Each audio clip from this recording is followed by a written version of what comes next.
I got nothing.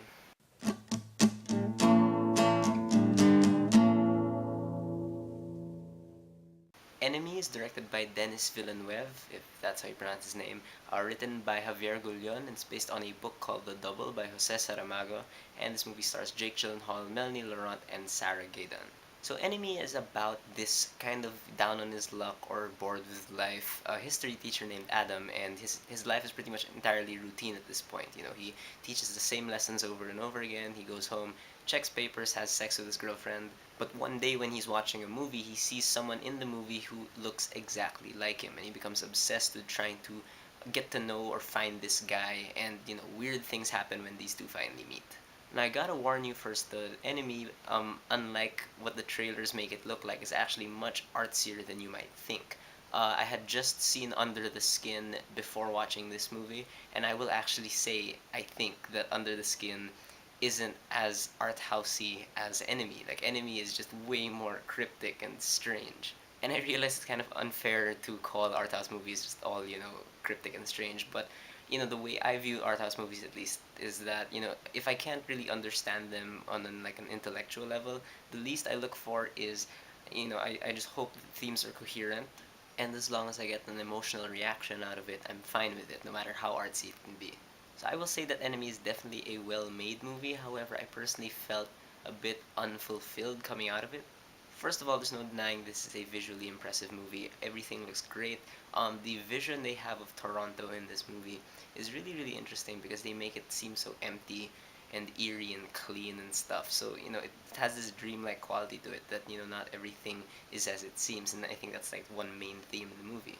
One thing that the cinematography does in this movie that I actually did not imagine to be like such an effective, tool to further this sense of paranoia and stuff is the use of the color yellow.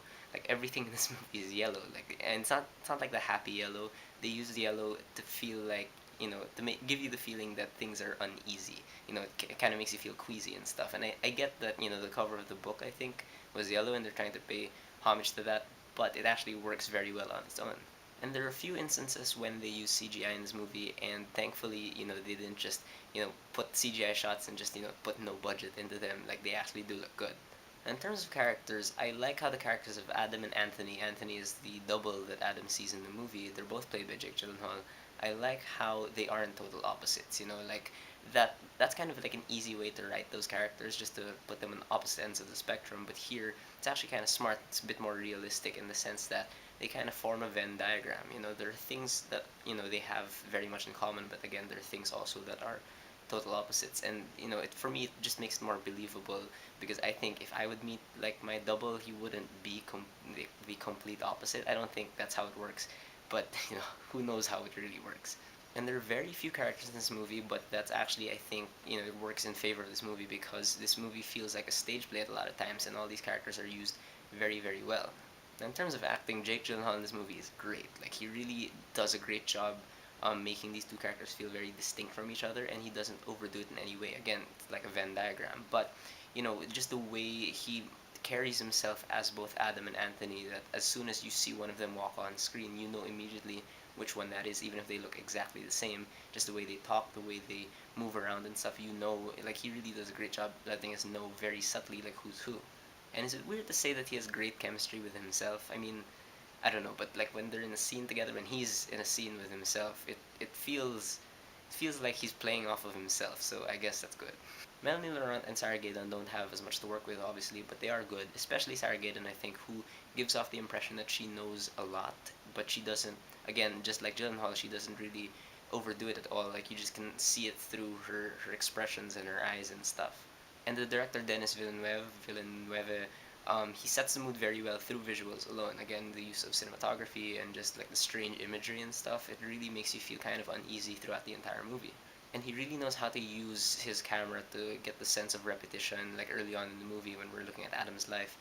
And throughout the movie, the sense of paranoia and stuff, like he really furthers it very well, just through his camera movements.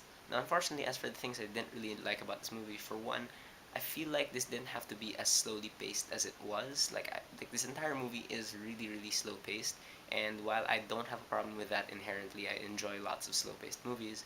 This one, I didn't feel like there was a point to it because there are a lot of times when, we just see Adam going around and he's feeling absolute dread and stuff, and it's supposed to be all tension filled.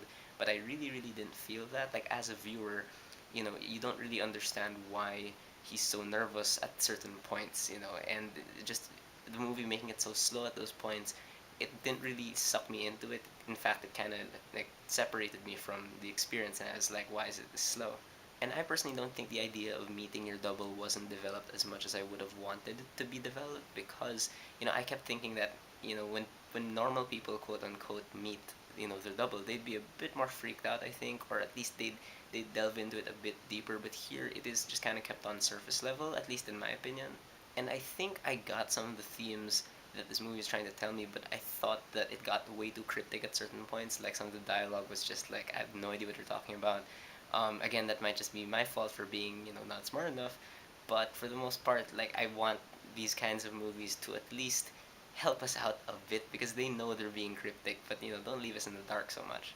But in the end, though, I can't deny that this movie looks great. It's acted very well. It's directed extremely well. So I would say Enemy is a pretty good movie. However, I realized that my critiques may be invalidated by different theories regarding the meaning of this movie. And I've watched Chris Stuckman's, uh, analysis of what happens in this movie, and I do think he makes a lot of sense. However, I'm not gonna let that change my opinion of the movie when I saw it because I'm trying to stay true to myself. I'm trying to, be as objective as possible. And as it stands, I still have these critiques in mind. I thought, these themes and these messages could have been sent a bit better because, I don't want to just feel like I'm grasping for answers. I want to be kind of certain about things. So Enemy is definitely not a popcorn movie or anything, but it's definitely kind of fun to watch and then dissect later on. So if you're into that, yeah, go check it out. Alright, so that's my review of Enemy. Have you guys seen it? What do you think about it? Whether you loved it or you hated it, whether you agree with me or not, please leave me a comment. Let's have a conversation.